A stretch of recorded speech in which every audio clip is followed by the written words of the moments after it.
Welcome to another episode, everyone. What happened to Eric Holder, the alleged killer of Nipsey Hussle? He went to jail. When he went to the county jail, he got beat up pretty badly. He got cut and some more stuff, and rumors have been going around from day one that Eric Holder's family, at least some of his family members, grandmother and others, were unalived over the murder of Nipsey Hussle. This is the rumor that has been going around for some time. Let's get into it and see what really went down here. Rest in peace to Nipsey Hussle. Rapper Nipsey Hussle's alleged killer was attacked on his way to court. He was attacked by two people while in a holding cell. Holder needed 3 staples after being cut with what's believed to be a razor. He also may have lost consciousness during the attack. After that happened, they went and shot up this family house. They wiped out his whole family. Baby mama, granny. Them niggas is dead. Like, they went and did John's that same day. I swear to God. And then he's like, you Eric Holder? He's like, yeah. So there you go. That's a female. I believe she has a YouTube channel as well. I don't want to. I believe, so I don't want to say for sure. But she just said it that they went in on the same day, unalived his mother, grandmother, baby mother, brother, and all kind of people she named. She claims that Eric Holder's entire family was wiped out on the same day of Nipsey Hussle's unaliving. This shit went crazy.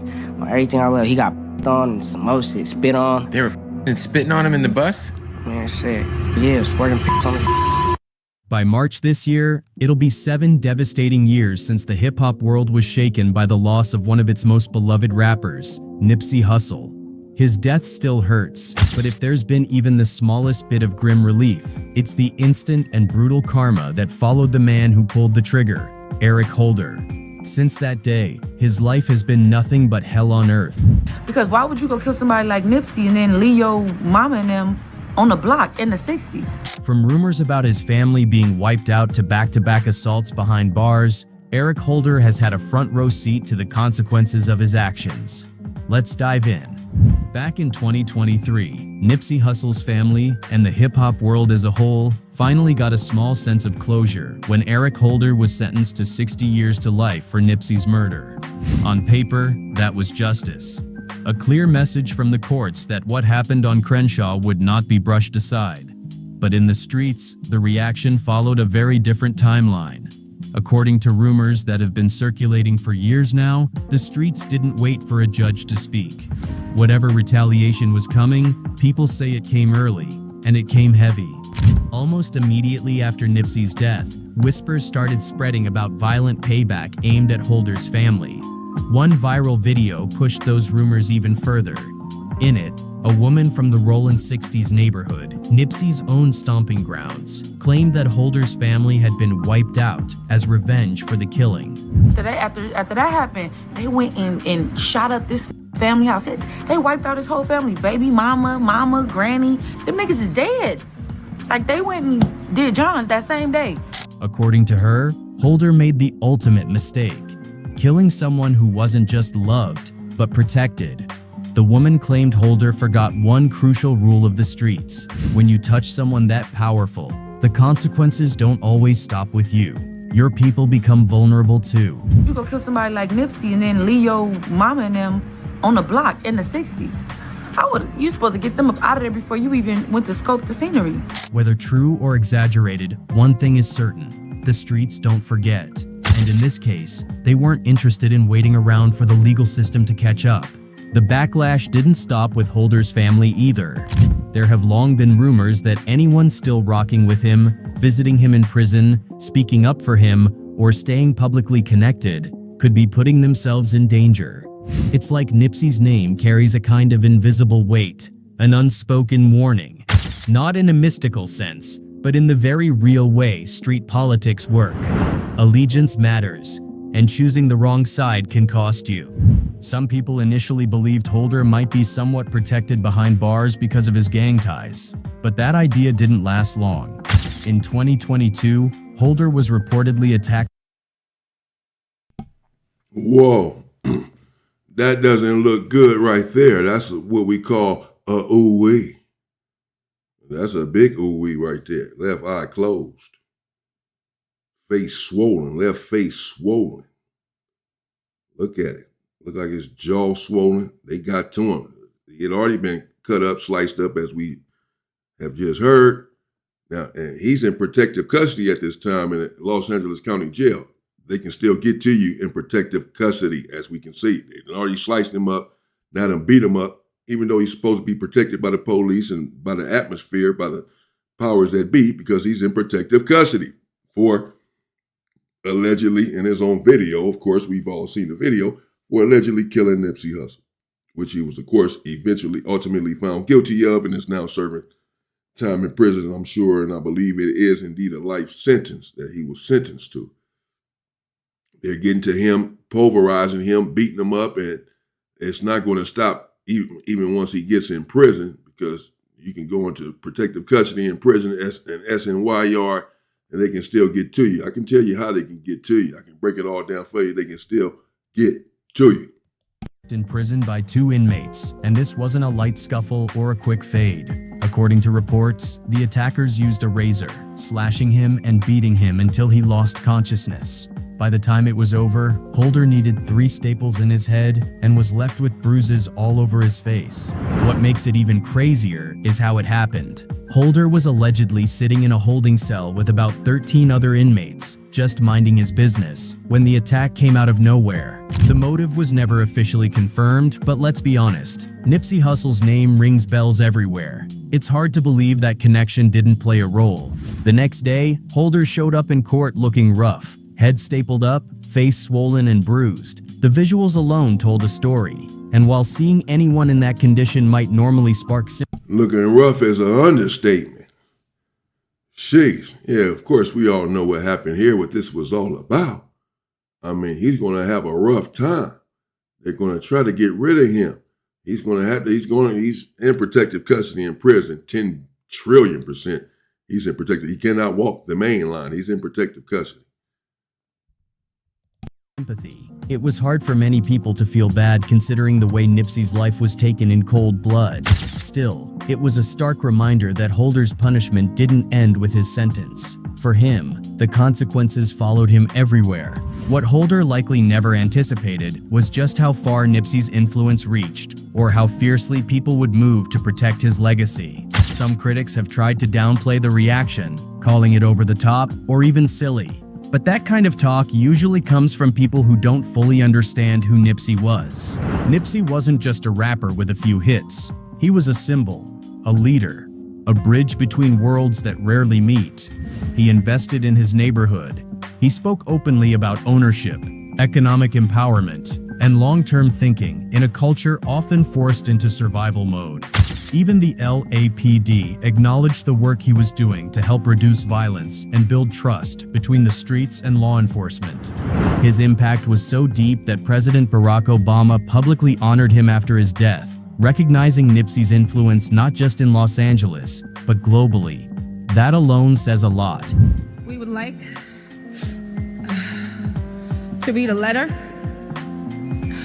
from the 44th President of the United States, Barack Obama, sent in regarding the life and celebration of Nipsey Hussle. And if that wasn't enough, Nipsey's passing reportedly brought rival gangs to the table to talk about peace. Eric Holder pulled the trigger, but he couldn't kill what Nipsey represented. That's the part that haunts this whole story. Nipsey's legacy is untouchable. His name still rings. His message still spreads. And according to people who've done time, that legacy follows Holder everywhere he goes. Former inmates, including Bravo the Bag Chaser, have spoken publicly about how rough life has allegedly been for Holder behind bars. One prison transfer, in particular, was said to leave him visibly shaken. Just another reminder that even locked away, the shadow of Nipsey Hussle looms large. I swear to God. And then he's like, you Eric Holder? He's like, yeah, this shit went crazy. Well, everything I love, he got on and some more shit, spit on. They were spitting on him in the bus? Man, shit, yeah, squirting. Now, while Holder is the one officially paying for Nipsey's murder, rumors continue to swirl that he may not have acted alone. Some believe he was following instructions, or at least moving under pressure from someone higher up. And one name that keeps popping up in these conversations is Big U. Even Nipsey's brother, Black Sam, has hinted at this possibility. He's spoken about big politics being involved, suggesting there were deeper issues at play beyond a simple personal dispute. But there was a lot of big politics getting into it with certain people.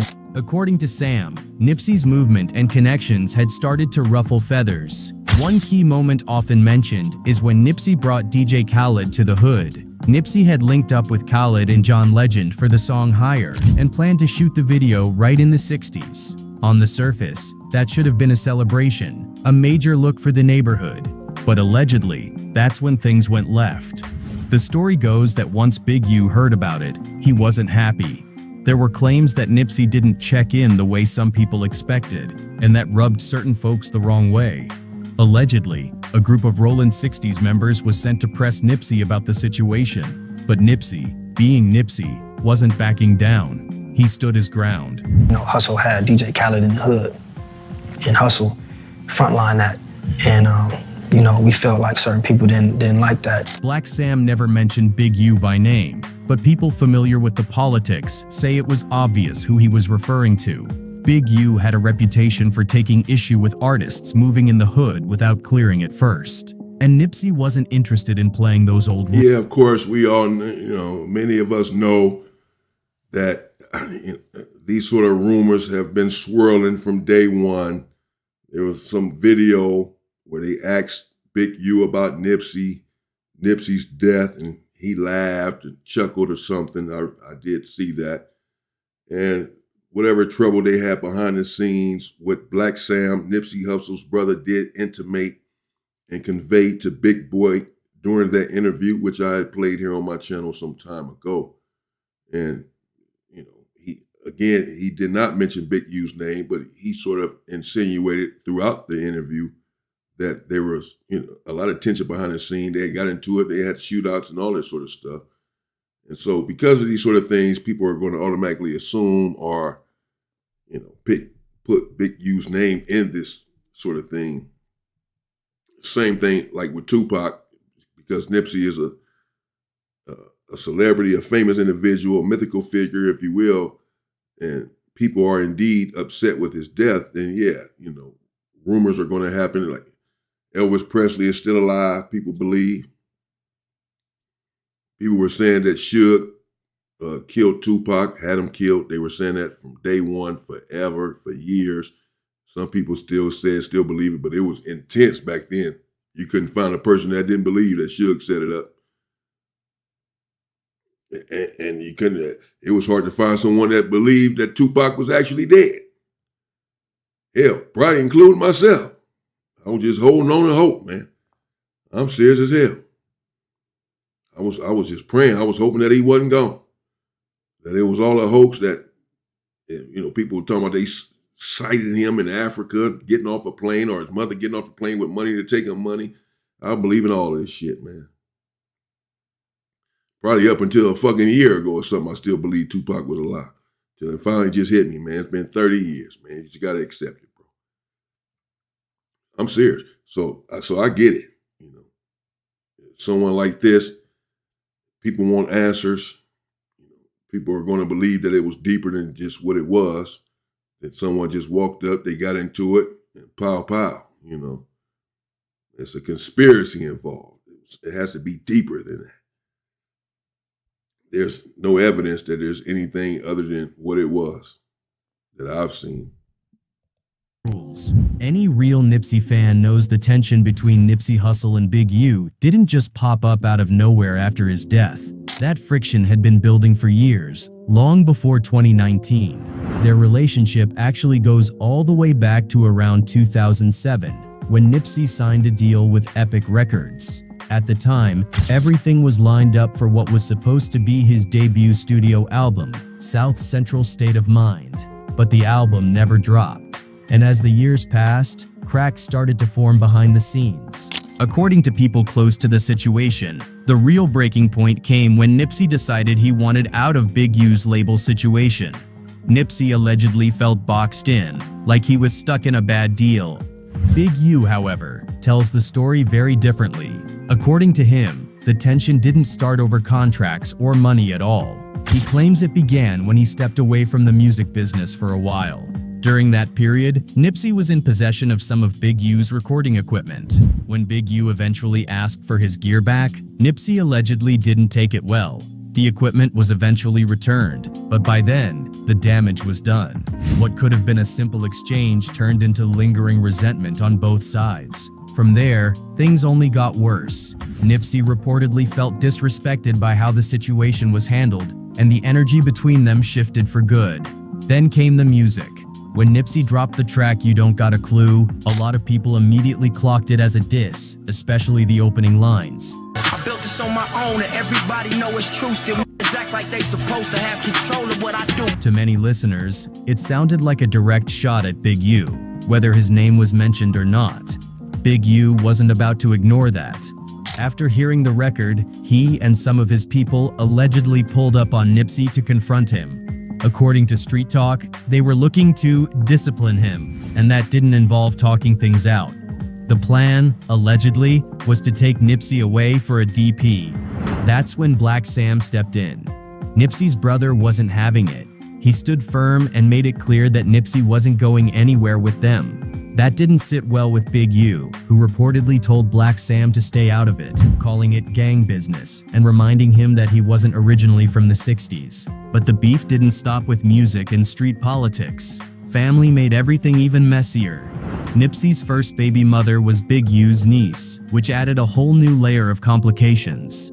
At the time, Nipsey and her weren't on good terms. Nipsey allegedly had serious issues with the environment their daughter was being raised in. According to sources, there were guns, drugs, and alcohol around, and Nipsey wasn't willing to let that slide. Things boiled over during one particular incident. Nipsey reportedly went to his baby mother's house alone and got into a confrontation with a man she was involved with. The situation escalated fast. Nipsey allegedly pistol whipped the guy, beating him so badly that he had to be rushed to the hospital. In the middle of the chaos, it was rumored that his baby mother may have also been injured. Once Big U heard about what went down, he didn't waste time. He allegedly pulled up to Nipsey's store to confront him directly. Words were exchanged, tempers flared, and things turned physical almost immediately. According to people familiar with the situation, Big U ended up beating Nipsey down. Seeing his brother getting jumped, Black Sam ran inside the store and came back out with a pistol. Trying to break things up, Black Sam fired a warning shot into the air. That decision changed everything. Within moments, LAPD flooded the scene. When officers arrived, they reportedly saw Black Sam still holding the gun, and without hesitation, they opened fire. By some miracle, none of the bullets hit him. Instead of ending in a fatal shooting, the situation ended in arrests. Black Sam, Nipsey, and Big U were all taken to the 77th Street Division. Big U knocked Nipsey out. Black Sam comes out, fires 3-4 shots in the air. He's fresh out the penitentiary. Police sitting right across the street, they see it. They come in, they arrest everybody. By the next morning, all three had bonded out. Despite all of this chaos, Nipsey didn't slow down. By 2011, he was making serious noise. I mean, that incident was pretty much, I won't say confirmed, because I'm not sure if Big U spoke on that incident or not. I did hear Big U myself in the interview speak on Big U and the equipment or what have you, and how this caused some sort of conflict, as this individual here narrating the story alluded to earlier. But Black Sam certainly confirmed, and others, the incident with the shooting. They got locked up for it, as he just said, and bailed out the next day. All of them got locked up. You know, Big U came over there. Him and Nipsey had a scuffle, what have you. Black Sam came out, Nipsey Hussle's brother, popping in the air. Some say he popped once. You just heard Wack 100 say he popped 3 or 4 times. In the industry and started working closely with YG. That collaboration came with its own problems. Back then, it wasn't common or accepted for pirates to be hanging out deep in Rollin' 60s territory. But Nipsey wasn't interested in playing by old rigid rules. When it came time to shoot the Girls Ain't Ish video, Nipsey invited YG straight into the 60s. That move didn't sit right with Big U at all. He made it clear that he disapproved, and Nipsey had to stand on his decision. According to sources, Nipsey ended up fighting multiple Rollin' 60s members just to make sure YG could be there. That loyalty went both ways. Not long after, YG returned the favor by bringing Nipsey into Treetop Piru territory for another video shoot. From that point on, their bond was solid.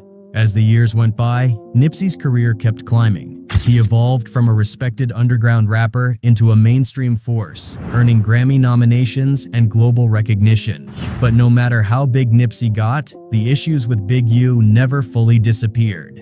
Another angle people always bring up in this whole situation is the long-standing claim that Big U was extorting rappers left and right, and Nipsey just wasn't the type to play along. Word on the street is that one of the biggest reasons Big U may have wanted Nipsey gone was because Nip stopped paying for so-called protection. Nipsey was independent, principled, and stubborn in the best and worst ways. Everybody know Big U and Nipsey had an argument, homie. Everybody know Big U was shaking Nipsey Hussle down, making him pay protection fee, sorta. Nipsey Hussle got smart and say, I don't wanna pay you $20,000 a month no more.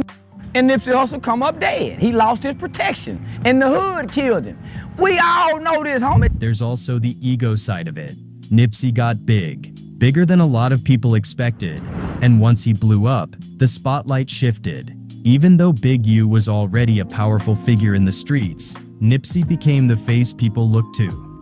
In gang culture, that's a problem. We don't all know nothing. I don't know what the hell happened. Other than what I witnessed on a videotape, where we all witnessed Eric, whomever, someone walking up and gunning him down, kicking him and shooting him close range while he was on the ground, bro. That's what I know. How and why that happened, it'll always just be speculation. Some say that he said that Eric Holder was a snitch, that he called Eric Holder a snitch, and so he popped off. Others believe this sort of theory that this dude is putting out, that him and Big U got into it, and the shit Charleston White just said. They got into it, he didn't want to pay Big U $20,000 a month anymore, and this and that, and he lost his protection. And all of a sudden he get killed in the hood by a 60. We all know what it's about. No, I don't know what it's about, other than sometimes it is just what it is.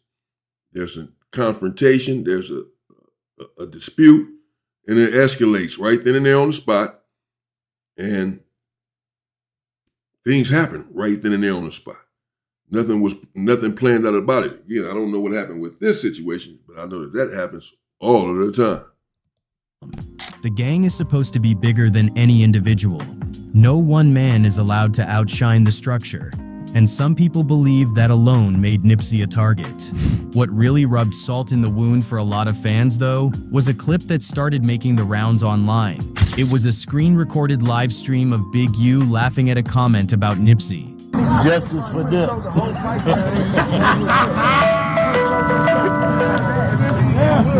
Your boy would have been there like, yeah, you got it. You did. When you put all of this together, it's easy to see why so many fans believe Eric Holder wasn't acting alone. To them, he looks more like a pawn than a mastermind. But on the flip side, some people think the truth is much simpler and much dumber. Maybe Eric Holder really was just reckless enough to kill a man over. I mean, I don't know, that video, that clip, that's a clip I was talking about. Didn't know he was going to play it here, earlier. But that doesn't mean that Big U had anything to do with Nipsey Hussle's death. But it just certainly means that he was not Nipsey Hussle's friend. At least I don't want a friend like that. When I'm brutally deleted in front of the world, it's caught on camera in broad daylight that I'm brutally deleted, up close and personal, pow, pow, pow, on the ground swerving and shaking, and boom, and I'm wrapped up. And this is something that's going to live in infamy in the world, for the world to see for years and generations to come, is how I was taken out. And someone makes a comment and says, justice for him, justice for, And then you laugh and look at the comment, justice for them. You laugh. Damn. Man, with friends like that, who needs enemies? Pride, ego, and a bruised reputation. What we do know is what happened that day. On that afternoon outside the Marathon clothing store, Eric Holder walked up to Nipsey Hussle and opened fire. Nipsey was hit 10 times. 2 other men were injured in the chaos. The entire shooting was caught on surveillance footage that shocked the world. Holder didn't just shoot Nipsey and run. He kicked him in the head as he lay bleeding on the ground, then calmly walked away. According to Herman Cowboy Douglas, one of Nipsey's closest friends, there was a brief interaction between Nipsey and Holder about— You know that's personal. You know, I didn't realize Nipsey had been shot 10 times. Damn. I just never really heard that or thought about that or researched that. Maybe 4 or 5 or 3, I didn't know, but I didn't know it was 10. I saw a dude there, steady squeezing, but I didn't know he got hit 10 times. I did see him kick him and all that, and that's what I mean. He like kicked him in disgust or whatever. That's a lot of anger involved in that. Whenever you take someone's life in a brutal fashion like that, shoot them 10 times, close range, in the head, neck, chest, up on them, and empty out 10 on them, and then kick them. I mean, that's overkill. You already killed them. You sitting there, you sitting there seeing them with all of these holes that you just put in them. You see the blood, you see everything, you see the crime scene, you see the gory stuff. You right there up on them doing it. So you know it's a wrap for him. And you still kick him. While you're down there leaking with all these holes in him, you still just kick him for good measure. Motherfucker. That's some anger right there. That's some anger, bro. That's some anger. That's pure hatred. In that moment, at least, that's pure hatred. That's pure anger, hostility, animus, and it's unfettered, uncontrolled. Because, to stand there and do that after you done emptied the clip on them, man, do that for good measure, people that, we've seen people do this sort of stuff, spit on someone after they done took them out, all this sort of stuff. I mean, that's anger, bro. That's hatred. That's anger in that moment. It's like I done got rid of you and I still hate you. If I can bring you back to life and kill you again, I would. That's just pure hatred in that moment, boy. 10 minutes before the shooting, Nipsey had heard a rumor that Holder was cooperating with law enforcement, snitching, basically, and he brought it up directly. Douglas said Holder didn't seem overly emotional or angry at the time. He brushed it off like it was nothing. But clearly, something was brewing under the surface, because minutes later, everything changed forever. Fast forward to the trial. Eric Holder was eventually convicted and sentenced to 60 years to life in prison for the first-degree murder of Nipsey Hussle. So for count 1 alone, it would be 50 years to life. The total sentence would be 60 years to life in prison. The sentence was heavy, and rightfully so, given the magnitude of the crime. On top of that, Holder was also found guilty of 2 counts of attempted voluntary manslaughter and possession of a firearm. He pleaded not guilty to all charges. Interestingly, while the jury convicted him for Nipsey's murder, they did not find him guilty of attempted murder related to the 2 other men who were shot. That distinction became a talking point after the verdict. Following the sentencing, Holder's attorney, Aaron Jansen, publicly expressed disappointment and confirmed plans to appeal. Speaking to ABC News, Jansen admitted the case was always going to be an uphill battle because of how high profile it was. At the same time, he pointed out what he considered a small win: the jury's decision to acquit Holder on the attempted murder charges, which he felt were exaggerated. Still, this wasn't Holder's first run-in with the law. Long before Nipsey's murder, Holder already had a record. Back in 2009, he faced domestic violence and battery charges, though both were later dismissed. In 2011, he was cited for driving without a license. Then in 2012, things escalated when he was arrested for carrying a loaded firearm and a concealed weapon.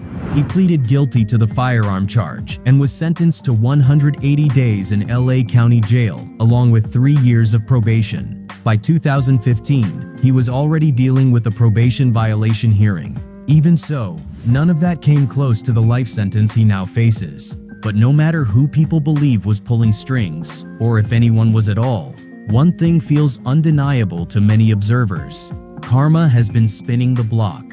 Early last year, Big U and 18 other alleged Crips members were hit with RICO charges. Many of the names in the indictment were tied to the Rollin 60s, but prosecutors said Big U ran his own operation under the name Big U Enterprise.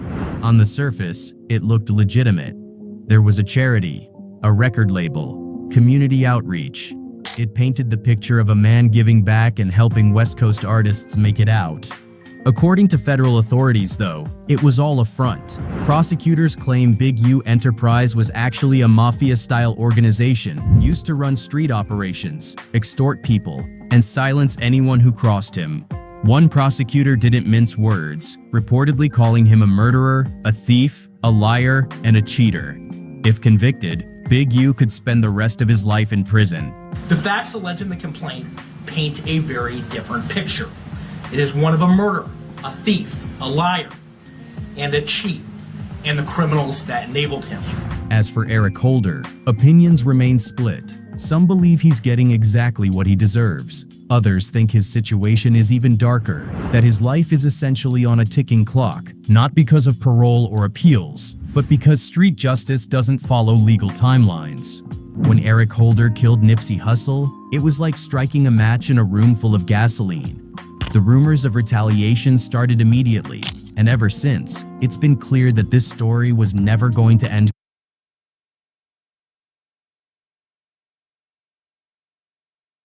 clean, for him or for anyone connected to it.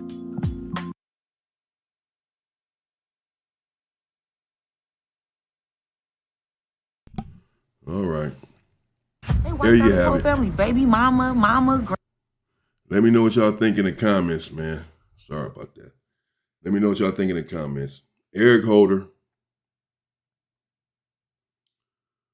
got 60 years of life, 50 and then 10 for something, they tacked on 10 more years, 60 years of life. I mean, a lot of time he's stuck in there. He's been attacked, as we've seen since he's been in there, stabbed, cut, sliced, beat up, all sorts of stuff. It's probably not going to end there. I don't know about the rumors about his family being deleted.